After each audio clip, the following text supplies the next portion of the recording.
O maior mandamento da lei é: amarás o Senhor teu Deus de todo o seu coração, toda a sua alma e todo o seu entendimento. Para um pouquinho, avalia. Toda a alma, todo o coração, todo o entendimento. Será que tem algum homem que pode realmente amar o Senhor de uma maneira tão plena e absoluta? Não tem. A lei é uma tentativa frustrante de tentar amar a Deus na sua força, de uma maneira completa e absoluta.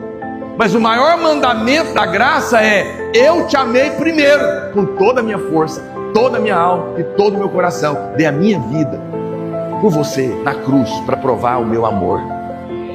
O que a lei não pôde fazer, Cristo fez por nós. E aí, quando Ele faz isso e nos ama, e nós tocamos o verdadeiro amor que é Ele, agora eu posso amar o Senhor. Você só pode amar a Deus depois que você for amado por Ele. Nós o amamos. Por quê? Porque Ele